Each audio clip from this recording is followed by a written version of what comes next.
Hello friends, स्वागत है आपका UK triple S C LEO के चैनल में। और आज हम पढ़ने वाले हैं राइस के बारे में। राइस जो कि स्टेपल फूड है इंडिया का, और इसे वर्ल्ड में 60% कंज्यूम किया जाता है, और एशिया में इसे 90% कंज्यूम भी किया जाता है और प्रोड्यूस भी किया जाता है। तो आप समझ सकते हैं कि राइस जो है कितना ज़्यादा इम्पॉर्टेंट है। और इंडिया में इसकी फर्स्ट पोजीशन है एरिया एंड प्रोडक्शन दोनों में ही। बोटॉनिकल नेम है राइस का ओराइजा सटाइवा, फैमिली है पोएसी, ओरिजिन जो है इसका इंडो बुर्मा रीजन है, जिसे आप साउथ ईस्ट एशिया भी कह सकते हैं। इन्फ्लोरेसेंस इसका पैनिकल होता है। फ्रूट कैरियोप्सिस होता है, जिसमें 2 लेयर होती हैं बाहर से, जिसे हम कहते हैं लेमा और पेलिया। टेस्ट वेट इसका 25 ग्राम होता है, और जो बासमती राइस है उसका टेस्ट वेट होता है 21 ग्राम। स्पेसिंग यानी जो इसे रो इंटू प्लांट स्पेस चाहिए होता है वो होता है हमारा 20 × 10 सेंटीमीटर। क्रोमोसोम नंबर होते हैं 24। टेम्परेचर 21 to 37, ये टेम्परेचर वेरी कर सकता है। जो डाफ जीन होता है, डाफ जीन यानी जिसकी वजह से जो राइस का प्लांट होता है उसकी हाइट छोटी होती है, उसका नाम है DG वू जीन। जैसे कि वीट में नॉरिन 10 था। राइस स्टेम को हम कहते हैं हेलुम या फिर क्लुम। क्लाइमेट इसके लिए हॉट एंड ह्यूमिड चाहिए होता है, और ये एक C3 प्लांट है, तो दैट मीन्स ये शॉर्ट डे प्लांट है। पॉलिनेशन इसमें अपने आप होता है, इसलिए सेल्फ पॉलिनेशन। जो इसमें फर्टिलाइजर्स हम यूज़ करते हैं, जो नाइट्रोजन पोटेशियम यूज़ करते हैं हम, इसकी परसेंटेज होती है हमारी 100-60-60, ये केजी में है। और जिंक भी यूज़ किया जाता है, जिंक तो जिसका है 25 kg। सॉयल इसके लिए हमें क्ले और लोमी सॉयल चाहिए होती है, और pH 4 to 6 pH चाहिए होता है। और इसमें जो राइस जब कल्टीवेट करते हैं तो इसमें गैस रिलीज होती है, जिसको हम कहते हैं मीथेन गैस। अगर हम वाटर रिक्वायरमेंट की बात करते हैं तो वाटर रिक्वायरमेंट जो है राइस में as comparison to other cereals जो है ज़्यादा होती है, तो 5000 लीटर पर केजी। अब अगर हम बात करते हैं हुलिंग परसेंटेज की, हुलिंग परसेंटेज का मतलब है कि जो हम ग्रेन से कवर को उसके रिमूव करते हैं तो उसी को कहते हैं हुलिंग, तो वो परसेंटेज होता है इसका 66%। पोस्ट एमरजेंस इसमें हर्बिसाइड यूज़ किया जाता है प्रोपेनिल, जिसका नाम जो है ट्रेड नेम जो है वो है स्टैम F34। और आपने चावल देखे होंगे, जब हम चावल को बनाते हैं तो उसमें खुशबू आती है, एरोमा आती है, वो आती है डाई एसिटाइलिन प्रोपेलिन की वजह से। अगर एरिया और डिस्ट्रीब्यूशन वाइज देखते हैं तो एरिया इंडिया में इसको ज़्यादा ग्रो किया जाता है देन चाइना, लेकिन अगर प्रोडक्शन की बात होती है तो चाइना इसमें फर्स्ट नंबर है। और अगर प्रोडक्टिविटी है तो प्रोडक्टिविटी USA से ज़्यादा आती है। सेम केस एरिया और प्रोडक्शन में वेस्ट बंगाल है, यूपी है, बिहार है। और अगर प्रोडक्टिविटी की बात की जाएगी तो पंजाब में ज़्यादा प्रोडक्टिविटी आती है, 34 quintal per hectare. Nutritive value, nutritive value क्योंकि हर एक जो सीड होता है उसमें कुछ ना कुछ न्यूट्रिटिव वैल्यू होती है, तो कार्बोहाइड्रेट में 78.2%, फैट 2.2 to 5%, प्रोटीन 6.6 to 7%। और इसमें जो प्रोटीन का नाम है वो है ओराइजिन। जिस वीट में जैसे ग्लूटेन नाम था, इसमें ओराइजिन है। और जो ब्राउन राइस है उसमें जो प्रोटीन की परसेंटेज होती है 7.9%, क्योंकि 2 टाइप के राइस होते हैं, एक वाइट राइस होते हैं और एक ब्राउन राइस होते हैं। अब बात करते हैं सीड। जो ब्रॉडकास्टिंग मेथड होता है जिसे हम बहुत पहले यूज़ करते थे, जिसमें 100 kg पर हेक्टेयर की रिक्वायरमेंट होती थी। ड्रिलिंग मेथड में 60 kg पर हेक्टेयर, हाइब्रिड में 15 kg पर हेक्टेयर। और डेपोंग जो मेथड है ये की बेस्ट मेथड है, इसमें 1.5 to 3 kg पर मीटर स्क्वायर की रिक्वायरमेंट होती है। दैट मीन्स इसमें पहले एक नर्सरी प्रिपेयर की जाती है जिसमें इसको ग्रो किया जाता है।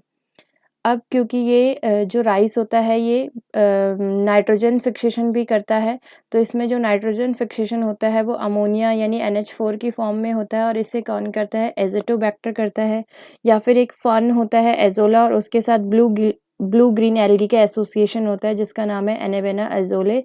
इसके साथ मिलकर के नाइट्रोजन फिक्सेशन किया जाता है, क्योंकि नाइट्रोजन फिक्सेशन अपने आप नहीं होता है, ये एक बैक्टीरिया के थ्रू ही होता है। नाइट्रोजन जो एफिशिएंसी इसमें यूज़ होती है वो 30 to 40% होती है। अब हम बात करते हैं क्लासिफिकेशन की। जो टोटल स्पीसीज़ हैं राइस की वो हैं 24 में से 7 टेट्राप्लॉइड हैं और 17 डिप्लॉइड स्पीसीज़ हैं। लेकिन इन 24 स्पीसीज़ में से हम सिर्फ 2 ही स्पीसीज़ को कल्टीवेट करते हैं। पहला है ओराइज़ा सटाइवा, जिसे हम इंडिया में करते हैं, और ओलाइवा ग्लैबिरेमा, इसे हम वेस्ट अफ्रीका में ग्रो करते हैं। ओराइज़ा सटाइवा को भी हमने 3 कैटेगरी में डिवाइड किया है। इंडिका, इंडिका मतलब जैसे नाम से ही पता लग रहा है कि ये इंडिया में ग्रो की जाती है, और इसमें क्या होता है, प्लांट बॉडी टॉल होता है और ये लो प्रोडक्टिविटी देती है। जैपोनिका, जैसे नाम से पता लग रहा है, जापान में ग्रो की जाती है और इसका जो प्लांट होता है वो कैसा होता है, शॉर्ट होता है। जवैनिका या फिर जिसे बालू भी कहते हैं, ये इंडोनेशिया में ग्रो की जाती है और ये वाइल्ड फॉर्म होती है और ये लॉन्ग ड्यूरेशन क्रॉप होती है। अगर हम सीजन्स की बात करते हैं कि हम कब कब ग्रो करते हैं, तो ये भी एक तरीके की वैरायटी है तीनों। जो अस है उसका सोविंग टाइम है अप्रैल में। अमन जो कि खरीफ है, इसका सोइंग टाइम है जून जुलाई। बोरो जिसे स्प्रिंग टाइम यानी नवंबर दिसंबर में ग्रो किया जाता है। नेक्स्ट है वेराइटीज़, जो TN1 यानी ताइवान, जिसे 1964 से 1965 के बीच में डेवलप किया था, ये first dwarf variety of world है। तो ये बहुत ज़्यादा इंपॉर्टेंट है, फर्स्ट ड्वार्फ वेराइटी। ड्वार्फ मतलब जिनकी हाइट जो है छोटी होती है। उसके बाद नेक्स्ट आता है IR8, इसको हमने क्रॉस करके बनाया, तो पेटा और DG वू जीन को हमने क्रॉस करके बनाया है। ये हाई यील्डिंग डॉफ वैरायटी है वर्ल्ड में, तो ये भी बहुत इंपॉर्टेंट है। ये हाई यील्डिंग यानी इसकी प्रोडक्टिविटी बहुत ज़्यादा होती है। और इसमें जो हमारा DG वून का मतलब है ब्राउन टिप्ड शॉर्ट लेग्ड, यानी हाइट क्या होगी इसमें, छोटी होगी, शॉर्ट लेग्ड यही। और इसे मिरेकल राइस ऑफ वर्ल्ड भी कहा जाता है। जया जो है first Indian high yield semi draft variety, ये सेमी ड्राफ्ट वैरायटी है और इसे किससे बनाया गया, TN1 और टाइप 141। इसे कहा जाता है मिरेकल राइस इन इंडिया, जिसे फाइंड आउट किया था डॉक्टर शास्त्री ने। तो ये आपको ध्यान रखना है कि miracle rice of world IR8 है और miracle rice of India Jaya है। ठीक है, उसके बाद हमने नाम बहुत सुना हुआ है बासमती, तो पूसा बासमती 1 एक first high yielding quality rice है जिसमें बहुत अच्छी क्वालिटी मिलती है और ये डाफ वैरायटी है। ठीक है, और इसे किसके थ्रू बनाया गया था, IARI। म्यूटेंट जो वैरायटी है वो है जगन्नाथ और सतारी। हाइब्रिड जो बनाई गई इंडिया में वो है MGR1 और प्रेजेंट नेम इसका है CORH1। और वर्ल्ड में जो हाइब्रिड है वो है PARH10, जो कि किसने बनाई है, चाइना बनाई है, चाइना ने बनाई है। कटक में जो उड़ीसा है वहाँ पर 2 वैरायटी को बनाया गया, एक है मलिंग और एक है महसूरी। तो ये सब वैरायटीज़ आपको थोड़ी लर्न करनी पड़ेंगी। अब प्रोसेसिंग की बात करते हैं, तो प्रोसेसिंग में सबसे पहला होता है मिलिंग। जब हम मिलिंग करते हैं तो इसमें विटामिन B का लॉस हो जाता है।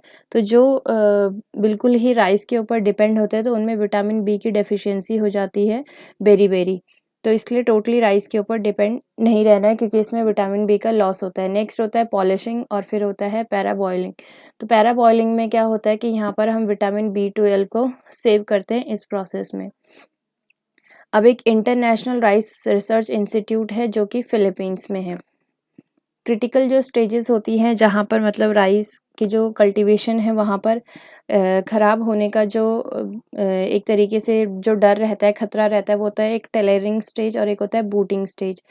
टेलरिंग स्टेज तो आफ्टर 20 to 25 डेज बाद होता है, और बूटिंग स्टेज होता है कि जब हमारा प्लांट रिप्रोडक्टिव फेज में एंटर करता है। अगर यहाँ पे कोई प्रॉब्लम नहीं आती है तो राइस कल्टीवेशन ईजिली हो जाता है। उसके बाद होता है वीड। वीड में सबसे पहला जो वीड है वो है इकाइनोकोला क्रुसगैली, ये इसे कहते हैं बार्न यार्ड ग्रास। और इकाइनोकोला कोलोनम, ये है वाइल्ड राइस। तो ये बहुत ज़्यादा जो वीड है ये ग्रो होते हैं राइस में। तो इनके लिए हम क्या हर्बिसाइड यूज़ करते हैं, अलग अलग हर्बिसाइड्स हैं। जैसे प्रोपेनिल है, प्रोपेनिल का ट्रेड नेम स्टेम F34, जिसे पोस्ट एमरजेंस वीड यानी प्लांट के ग्रो होने के बाद इसको यूज़ किया जाता है। और ये प्री एमरजेंस है बेंथियोकार्ब, जिसका ट्रेड नेम सैटर्न है। और बूटाक्लोर, ये मेचैट प्री एमरजेंस। और एक और सेलेक्टिव हर्बिसाइड यूज़ किया जाता है जिसका नाम है एनिलोफोस। अब हम बात करते हैं डिजीज़ की। डिजीज़ इसमें खैरा डिजीज़ होती है, किसकी वजह से होती है, जिंक की वजह से होती है, जो कि बहुत ही ज़्यादा इंपॉर्टेंट है। इसमें लीव्स क्या होंगी, पहले येलो हो जाएंगी और फिर उसके बाद ड्राई होंगी।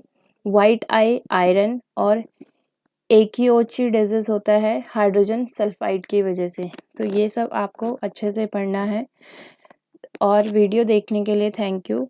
अगर आपको वीडियो अच्छा लगे तो लाइक, सब्सक्राइब और कमेंट प्लीज़ ज़रूर कीजिएगा।